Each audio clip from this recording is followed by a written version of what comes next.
Mas eu quero convidar vocês para a gente abrir a nossa Bíblia lá no Evangelho de Lucas, certo? Para a gente ler uma história muito bonita e muito interessante. Você vai ler aí, vai abrir aí a sua Bíblia em Lucas, no capítulo 18. Quantos aqui já ouviram falar na palavra inclusão? Já ouviram?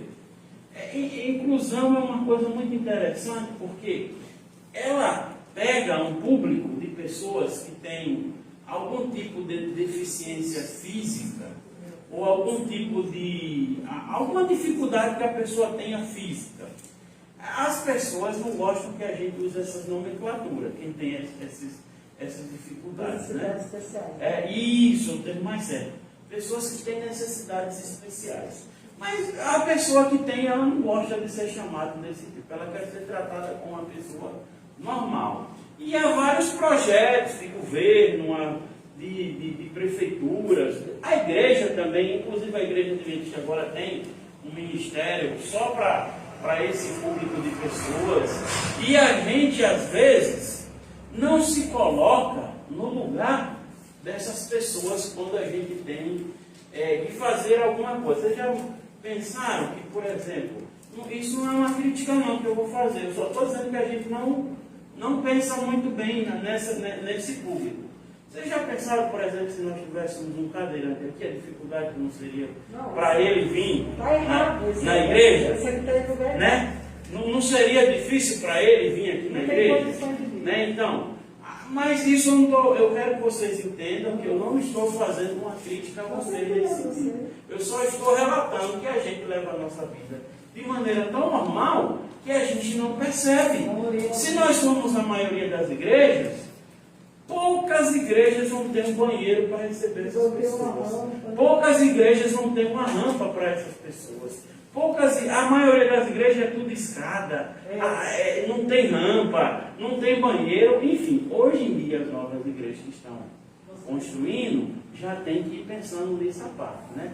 Mas o fato é de que infelizmente esse é um público que sofre muito, né? Agora eu quero que você pense sobre os privilégios que eu e você não temos, que às vezes nós não agradecemos a Deus. Por exemplo, você já agradeceu hoje pelo privilégio de andar? Andar. Não é uma coisa extraordinária andar? Nem tem gente que não pode andar. Você já agradeceu a Deus pelo privilégio de poder falar? De poder mover os seus braços? Né? De se locomover? Isso são milagres extraordinários que a gente tem todos os dias e a gente não agradece a Deus. Agora, por exemplo, às vezes a gente não agradece a Deus porque a gente vai no banheiro e faz xixi, cocô. E tem gente que não pode fazer xixi, cocô. Isso é uma coisa que é uma bênção para nós e a gente não agradece. Pode parecer estranho eu falando isso, mas isso é verdade. Agora pense que um dos maiores privilégios que nós temos é poder ouvir, é poder ver. Imagine você, se você não pudesse ver, se você não pudesse ouvir, ou se você não pudesse andar, como seria a sua vida? Se você não tivesse esse privilégio? Seria uma vida cheia de quê? Dificuldade. Jesus, ele era uma pessoa que entendia dessas coisas. E ele via uma coisa que muitas das vezes nós não vemos. Ele via a necessidade das pessoas. E Jesus era um grande líder e era o maior evangelista que esse mundo já viu, porque ele tinha uma técnica toda especial. Você já reparou que muitas das vezes hoje, quando nós queremos transmitir a palavra de Deus para uma pessoa, nós vamos oferecer um estudo bíblico, convidar ela para a igreja, mas às vezes nós não ficamos atentos qual é a necessidade verdadeira dessa pessoa.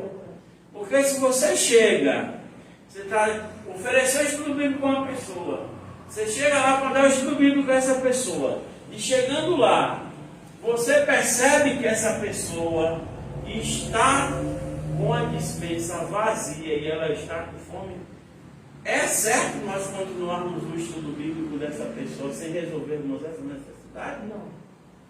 Por quê? Não é certo. Porque ela não vai conseguir dar atenção devida ao estudo, sendo que ela está com fome. Não é verdade? Eu estou falando uma necessidade, mas poderia ser outra.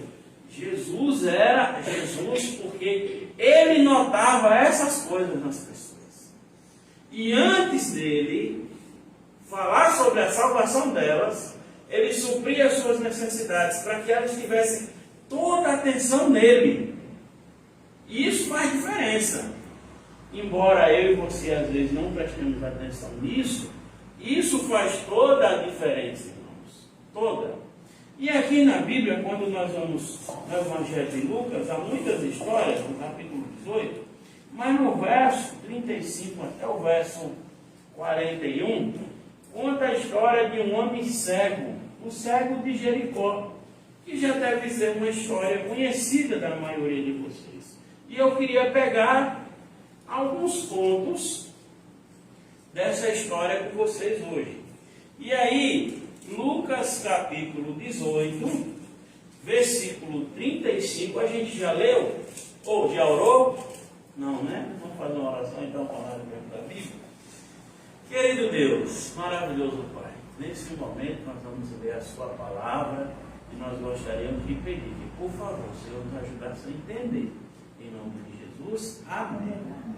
Bem, aí diz assim aqui, ó, Lucas, capítulo 18, versículo 35. Aconteceu que, ao aproximar-se ele de Jericó, estava um cego assentado à beira do caminho, pedindo esmola. E ouvindo o tropel da multidão que passava, perguntou o que era que estava acontecendo. Anunciaram a ele que Jesus, o Nazareno, por ali estava passando. Então ele começou a clamar: Jesus, filho de Davi, tem compaixão de mim. E eis que os que iam à frente o repreendiam para que ele se calasse. Porém, cada vez mais ele gritava: Jesus, filho de Davi, tem misericórdia de mim. Jesus parou toda a multidão e mandou que trouxesse esse homem à sua presença. E tendo ele chegado à presença de Jesus, Jesus lhe perguntou: o que queres que eu te faça? Respondeu ele: Senhor, que eu torne a ver.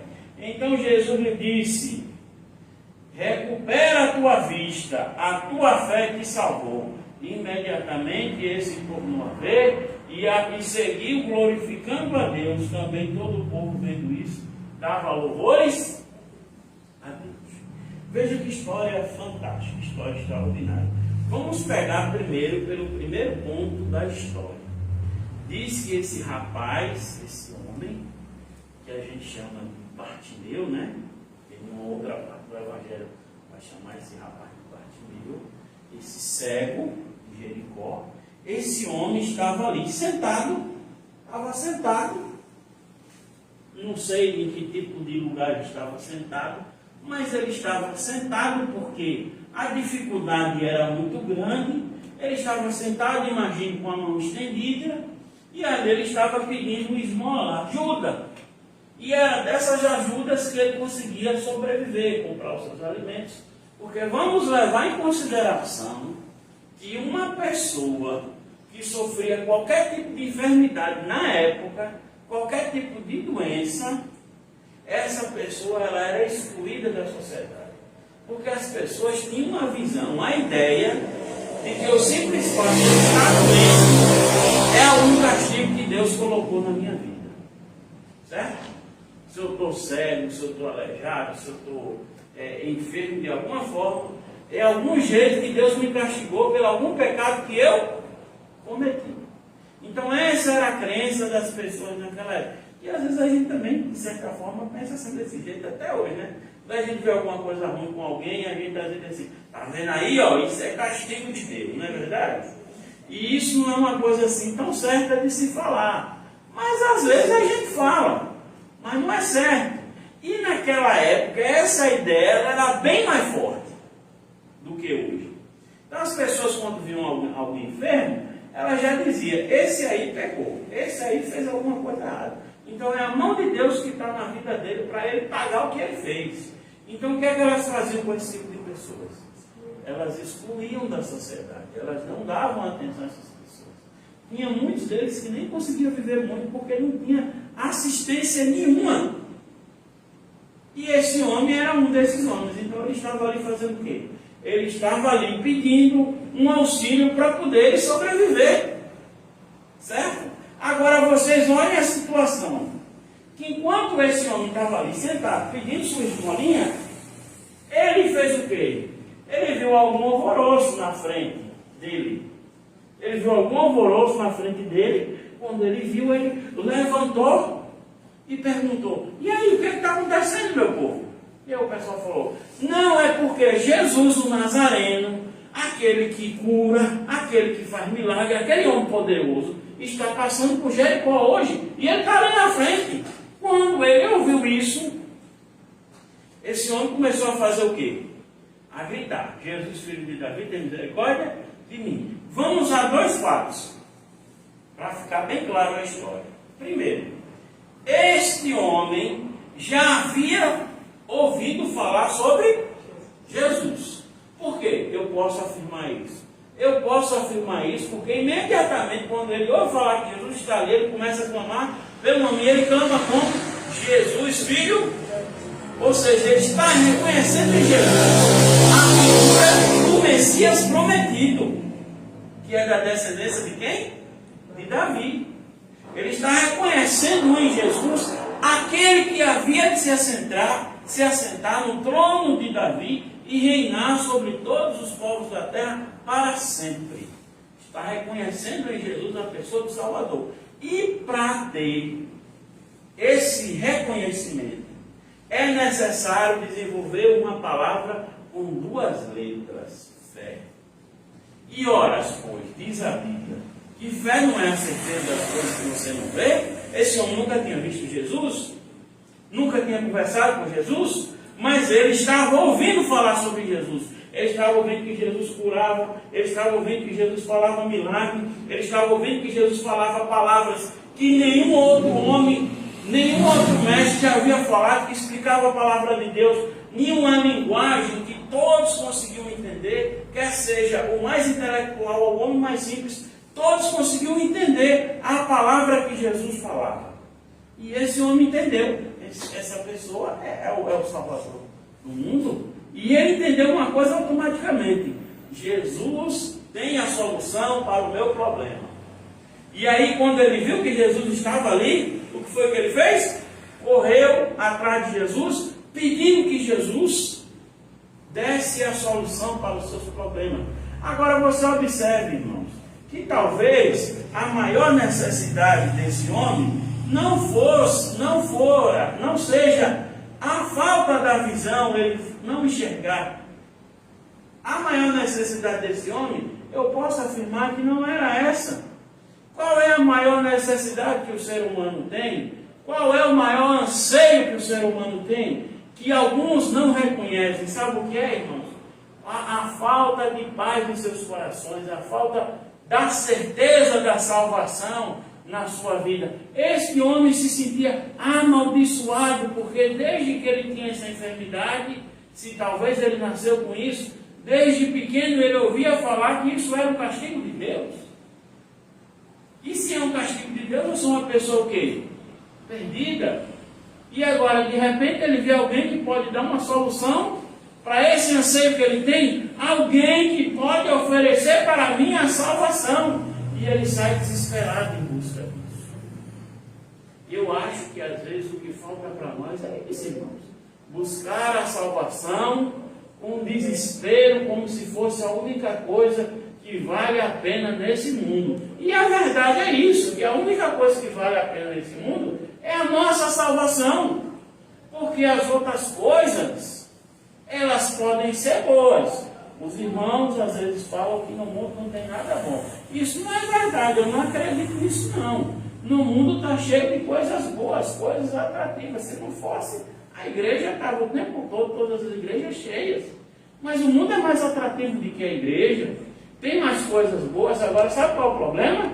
É que é tudo passageiro. O problema é esse. E as coisas de Deus, elas são o quê? Eternas. Essa é a diferença. As coisas do mundo, elas passam.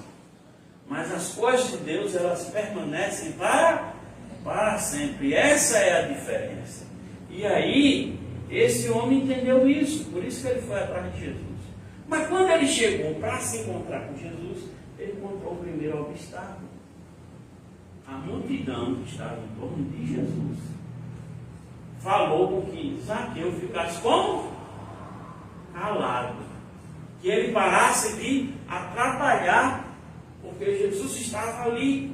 E as pessoas queriam ouvir o que Jesus tinha a dizer a elas, as pessoas queriam ser curadas de suas enfermidades, mas a única coisa que as pessoas não queriam era que alguém atrapalhasse esse momento sagrado. E Zaqueu estava atrapalhando. É como se entrasse alguém aqui agora, gritando: pastor, pastor, me ajude, me salve. E aí ficasse aquela agonia. O culto está atrapalhando o nosso culto, né?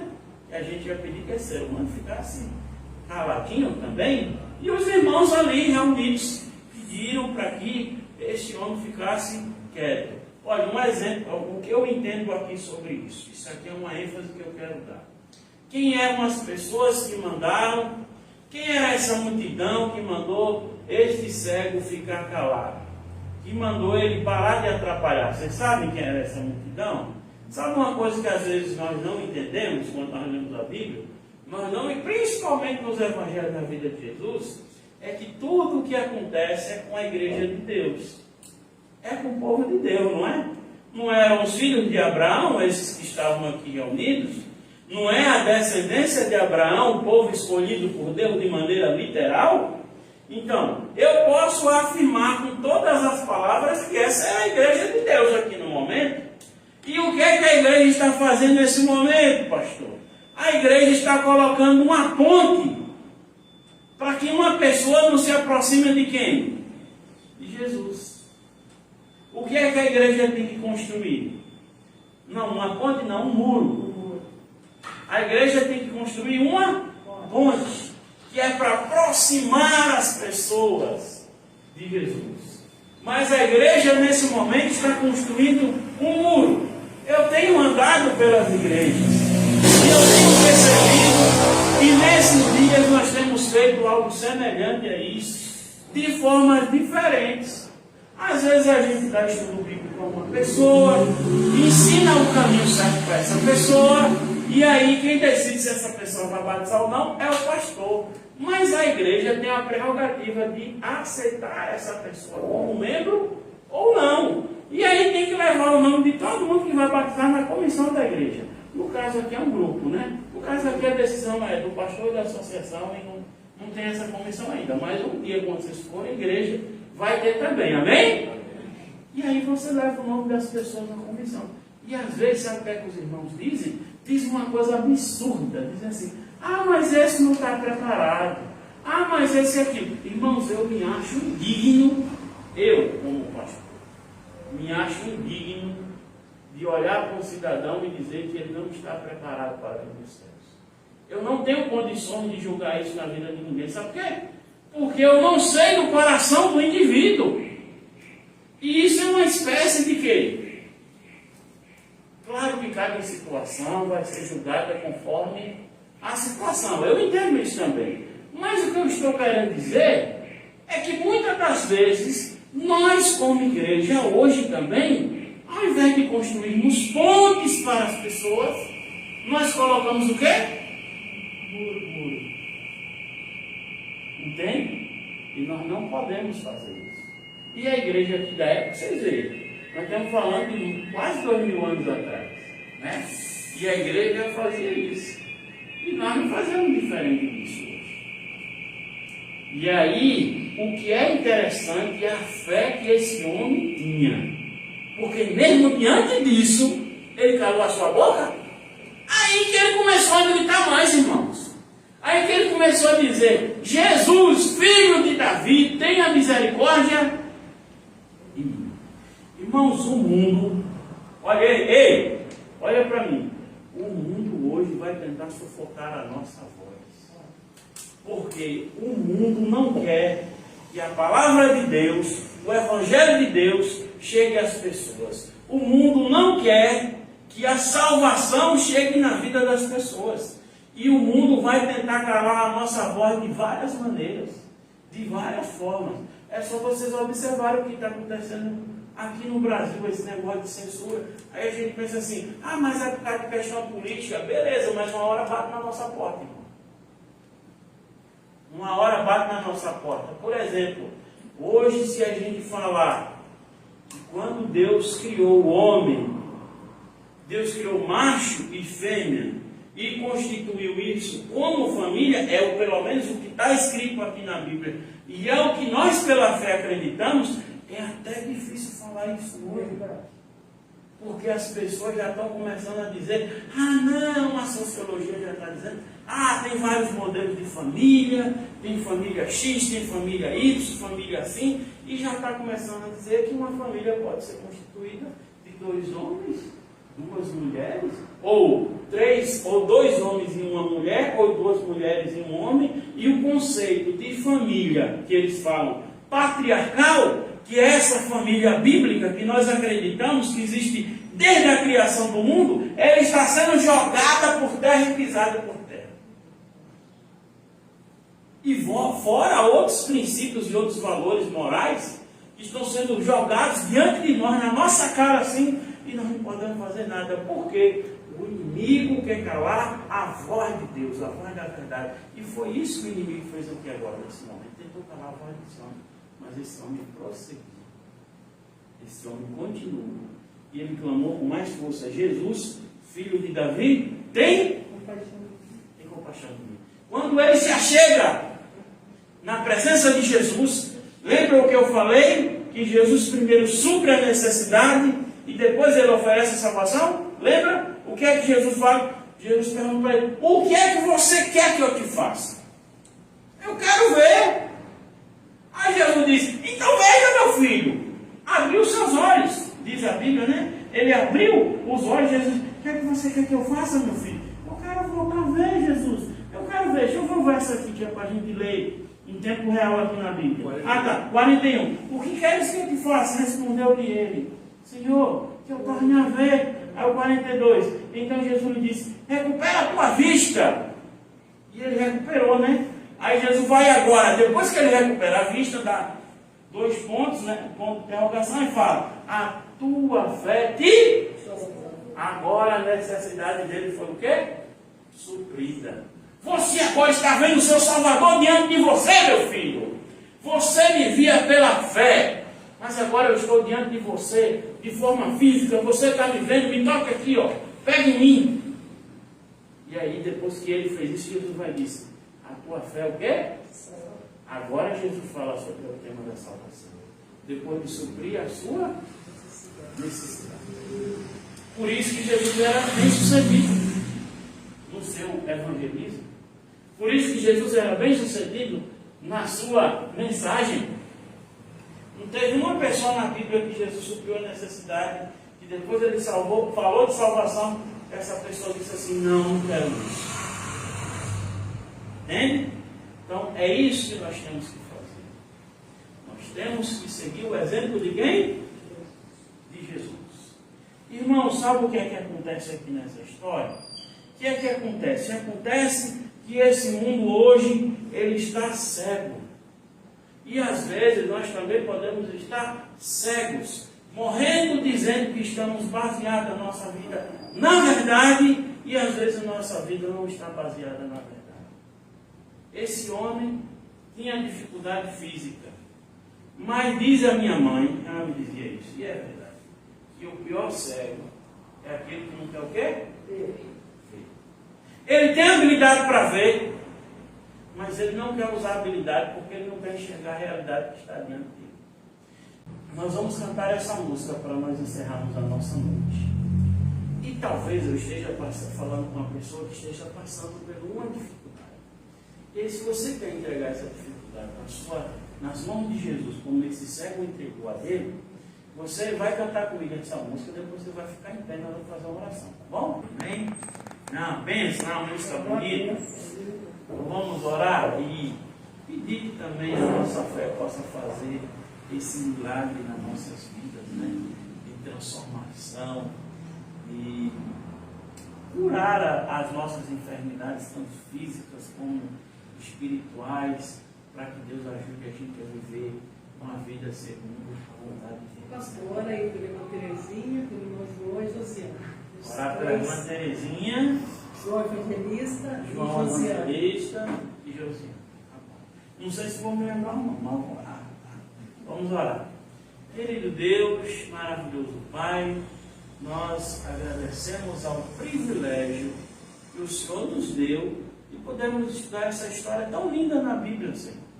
Desse homem que sofreu, que foi excluído pela sociedade. Tinha muitas outras coisas que ele passou na sua vida que não deu nem tempo nós estudarmos aqui. Mas nós entendemos que o Senhor ouviu o clamor daquele homem e o curou, e a fé dele o salvou. Muito obrigado. Então nós pedimos que, por favor, o Senhor nos abençoe, como o Senhor abençoou aquele irmãozinho ali na cidade de Jericó. Que o seu Espírito esteja conosco, nos curando das nossas enfermidades, nos abençoando e nos ajudando, Senhor, a sermos filhos seus e a olharmos com os olhos de Jesus. A irmã falou alguns nomes de alguns irmãos, que o Senhor abençoe eles, por favor, também tome suas mãos, nos leve para as nossas casas em paz, que o Senhor nos abençoe em nome de Jesus. Amém.